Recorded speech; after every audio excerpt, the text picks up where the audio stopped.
Alright mga kabarako, dito na tayo sa checkpoint ng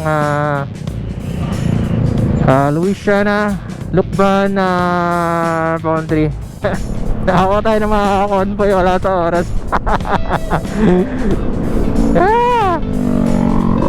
Alalakas ang motor nila mga kabarako. Sa San Jose po sir. San Jose po. Opo sir. Patingin ka sir kung may ano ka, may antigen po kayo. Antigen. Ayan mga kabarako.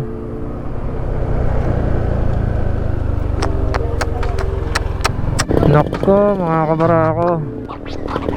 Dito yan si Tigaon mga kabarako.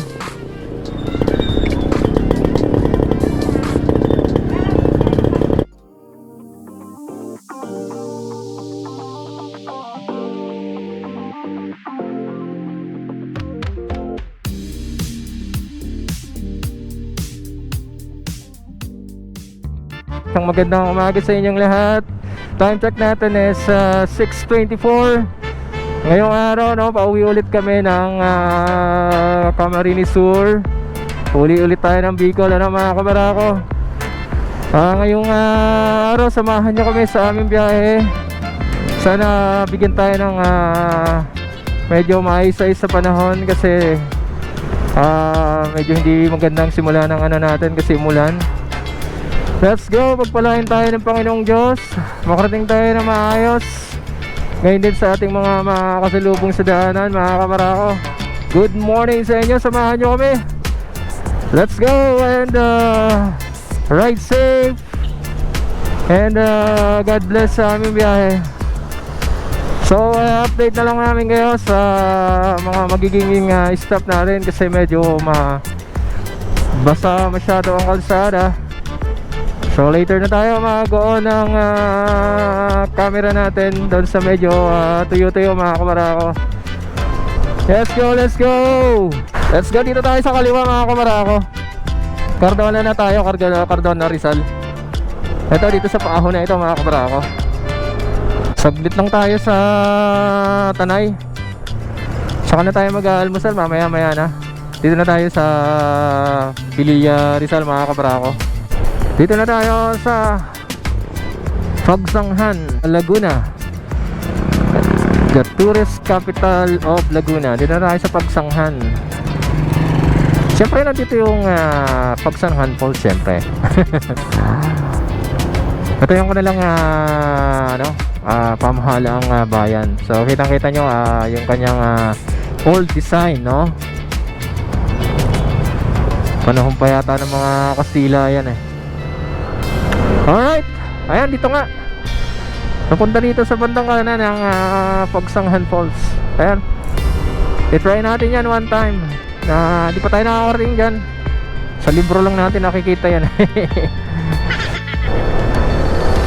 Ayan mga kabarako, dito na tayo sa Cavite, Laguna. Exactly 9 AM Cavite, Laguna na tayo mga kabarako. Ayan mga kabarako, 9:20 na ang ating oras. Andito na tayo sa Louisiana, Cavite mga kabarako. Lumabas na yung araw mga kabarako. Isang magandang balita yan. Alright, thank you. Ang Louisiana, Cavite ay tinatawag na munting Baguio ng Laguna. Pwede naman kasi sulitin ang lamig dito. Ay, let's go mga kabarako.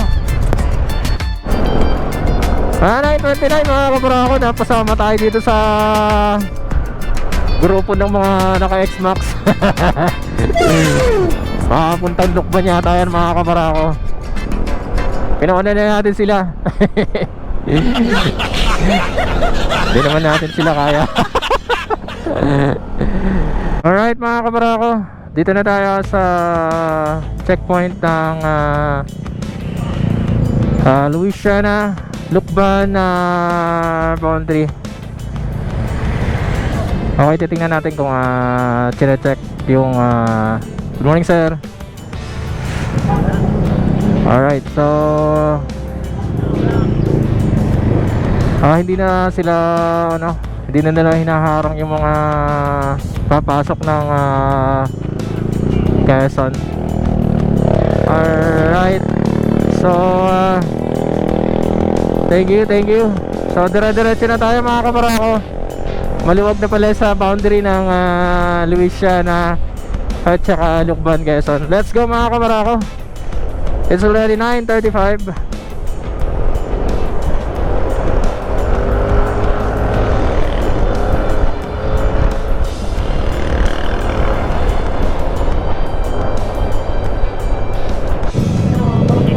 Ay, daming riders mga kabarako. Ayan, oh. So labas natin ang dinaanan natin na to ay ang Lucban Petron. Ayan yung sinasabi ko sa inyo, oh. Puro X-Max. Alright, para kaming kaya makikig-convoy na ba kamay rito? Alright, makikig-convoy na kami mga kabarako. Kapamalaman tayo rito. Let's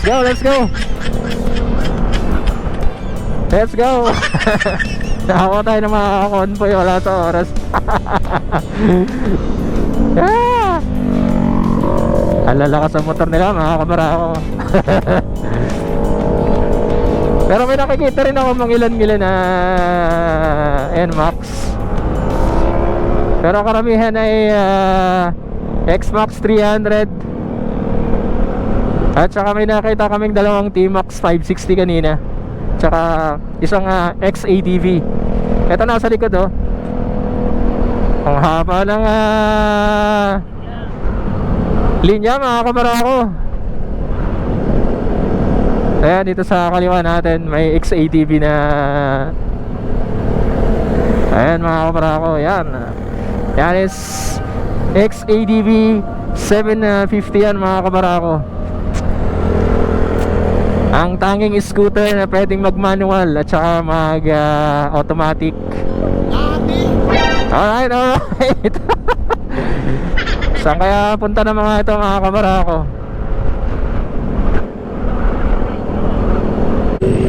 Alright, time check natin mga kabarako, 10:02. So dito na tayo sa Tayabas Bypass Road mga kabarako.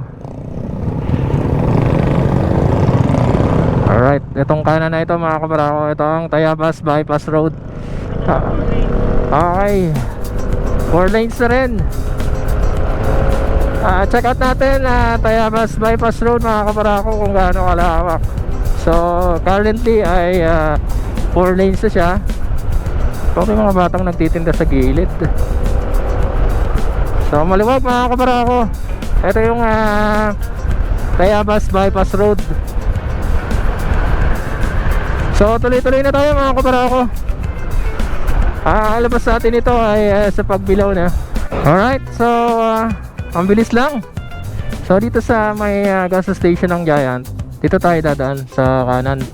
Ito ang Tayabas sa Pagbilao Road. So almost 8 kilometers na Philippine Highway nang labas natin ito mga kabarako. Alright, so it's already 10:08. Tuloy-tuloy ulit tayo mga kabarako. Let's go. Time check natin is 10:21. Alright, paglabas natin dito sa Pagbilao Diversion Road ay eto na. Ayan, ito na ang Pan-Philippine Highway mga kabarako. It's after 4 hours mga kabarako. Dito na tayo sa Pan-Philippine Highway. Let's go.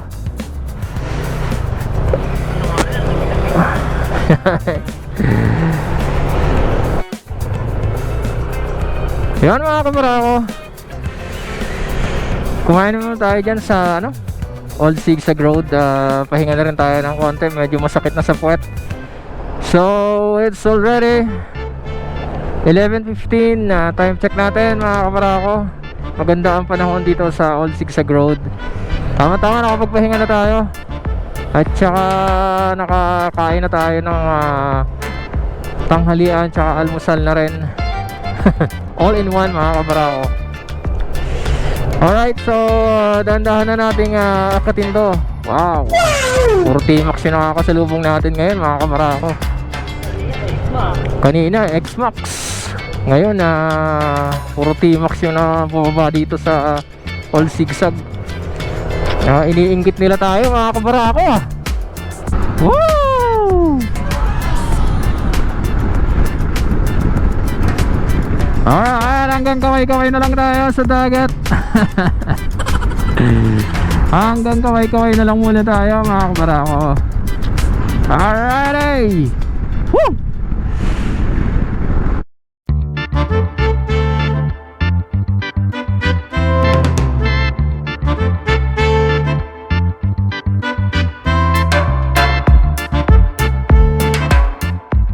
Alright mga kabarako, 12:09 ang ating oras. Andito na tayo sa Gumaka, Quezon. Gas muna tayo. So pangalawang gas pa lang natin to pagkagaling natin ng Pasig. Alright, maganda pa rin ang panahon. Nga pala, ingat tayo sa mga release ng tren dito sa Gumaka. Ayan, isa to. Marami yan. May 4 o 5 yata yan na release ng tren. Kaya ingat tayo mga kabarako, lalo pag hindi kabisado. Okay, let's go na tayo. Tuloy-tuloy na ulit tayo. Ngayon mga kabarako, time check natin is 1:35 mga kabarako. Nandito na tayo sa Tabogon. As compared doon sa pagbalik namin sa Pasig nung last September 18, medyo may mga konting tao na dito ngayon. Medyo buhay-buhay ng konti, may mga riders ng konti. Pero ganun pa rin. hindi ganun kadami. Alright, so nagpahinga lang kami ng sandali. Tapos tuloy na tayo. Diyan na tayo mag-update sa Del Gallego, sa checkpoint ng Del Gallego mamaya mga kabarako. Alright.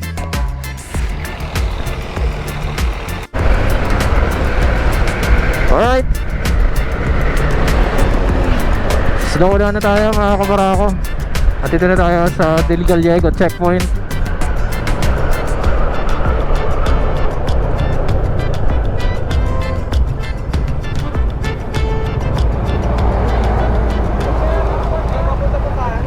Sa San Jose po sir. San Jose po. San Jose, Camarines. Opo sir. Patingin ka sir kung may ano ka, May antigen po kayo? Antigen. Meron po sir. Patingin na lang po, sir. Ang galing mo. Nabusot. Ano? Ilabas mo sa ano? Hindi ko maalis sir. Sa Pasig po sir. Pasig. Apo. Oras ng biyahe. Ano po, naghali po kami ng mga 6:15 po sir. Medyo maano po. Gamit mo. Waze lang gamit mo. Google Maps po. Google. Opo. Ang luwas mo kayo, hindi na sa San Pablo. Dahil. Sa hindi po kami sir agi sa ano, agi sa Mabitac, Luisiana sir, Lukban. Oo. Saan kayo, sir? Saan kayo ang punta niyo? San Jose. San Jose. Sana si po. Profile lang kayo dyan, sir. Palista. Opo. Lista lang po. Okay po. Plate number kailangan. Okay. Thank you po sir. Thank you sir. Oo.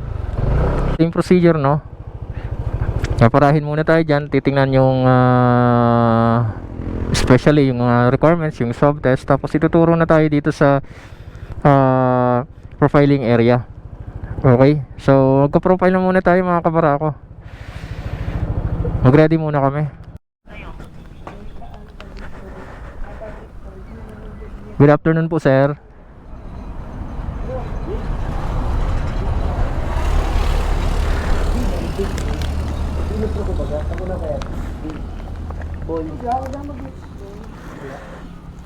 Ilan siya yan? Dalawa po.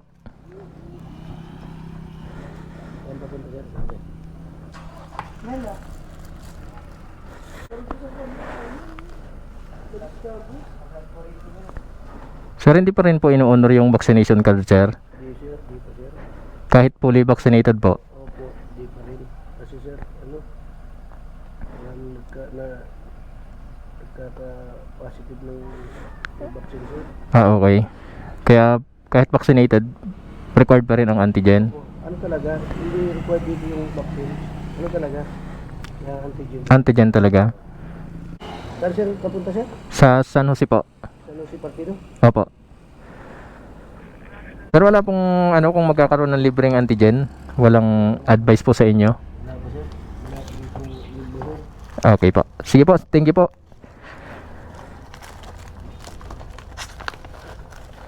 Ang libre kasi dito sir, yung ano, yung galing Maynila, hindi na babalik sa ano. Galing Manila, dapat hindi na babalik sa Manila. Ay, okay po. Dito. Parang yung ano po sir, LSI, mga locally stranded. Nagpa-vaccine, nagka-ano dito, nagka-antigen. Kinamagaan, babalik. Babalik na naman. Okay po. Gawa ng bakasyon yung libre din. Kaya naubos. Alright. Sige po sir, thank you po.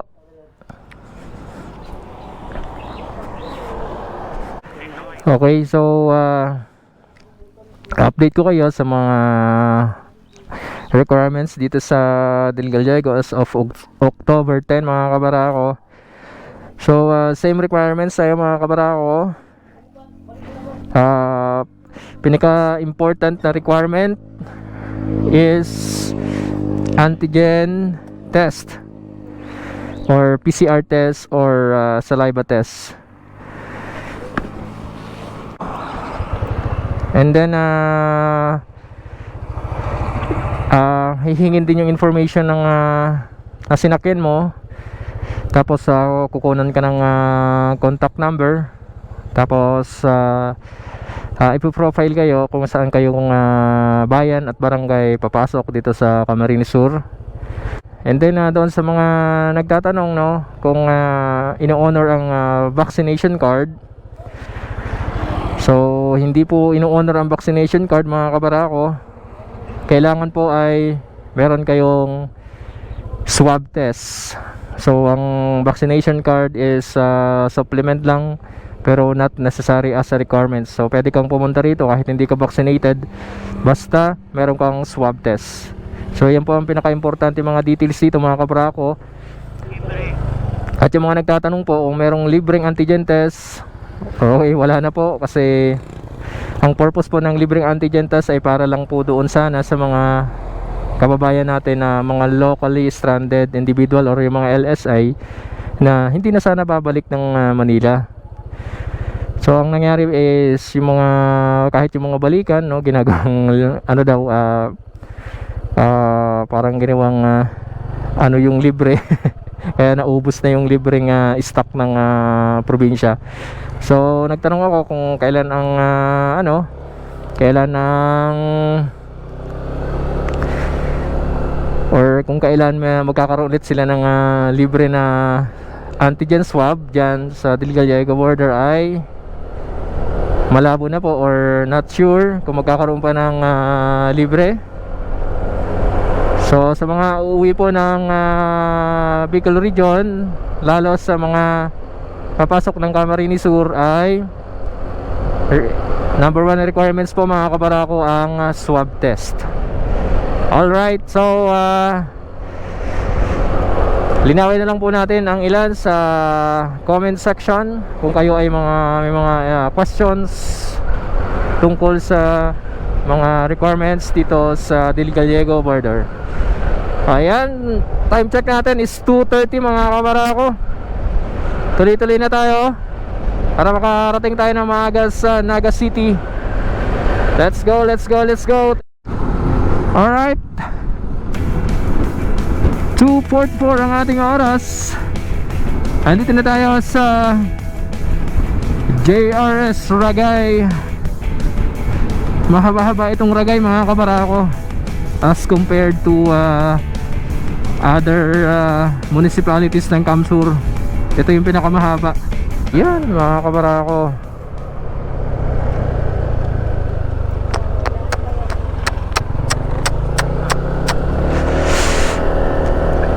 Grabe mga kabarako.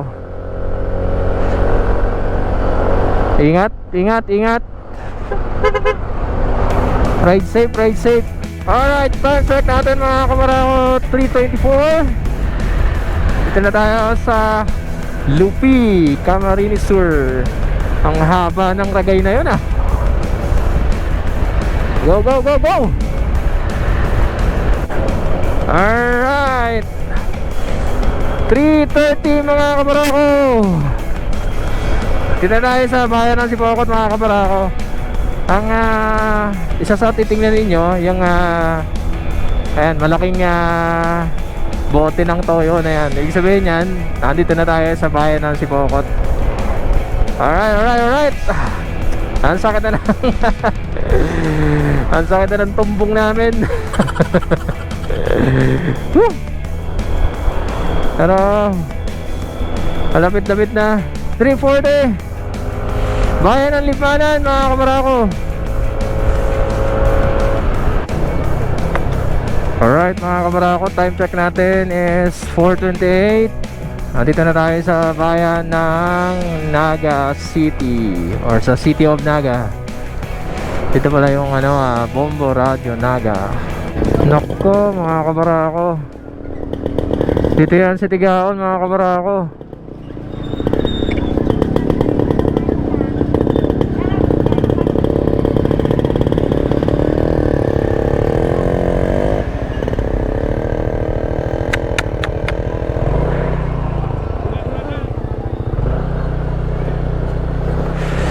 Ingat, ingat mga kabarako. Grabe, pangalawang aksidente yan na nakita namin ngayon. Okay naman yung driver, yung motor lang.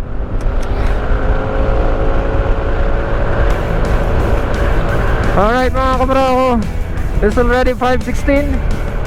Nandito na kami sa bayan ng Tigaon.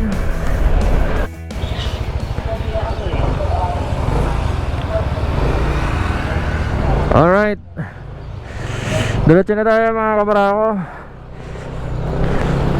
Ang dilim. Ang dilim dito, wala man lang mga street light. Alright mga kabarako, after ng maghapon na biyahe mga kabarako, andito na kami sa aming bayan ng San Jose. Maraming salamat at nakarating tayo ng maluwalhati. Nakarating tayo ng mabuti dito sa ating bayan. Thank you Lord. So mga kabarako, maraming salamat sa pagsama ninyo sa buong maghapon na ito. Huwag kalimutan na i-like, syempre panoorin at i-share ang aming mga videos. Help us reach 1,000 subscription by subscribing to our channel. And click the notification bell para updated kayo sa mga susunod namin mga biyahe mga kabarako. Alright, so mula dito sa bayan ng San Jose, Team Barako Motovlog nagpapaalala sa inyo at always pray before you ride, and always and never twist the throttle with your ego. Muli maraming salamat sa inyo mga kabarako mula dito sa bayan ng San Jose, Camarines Sur. Isang magandang gabi sa inyong lahat. God bless you all at pagpalain kayo ng Panginoon. Good night.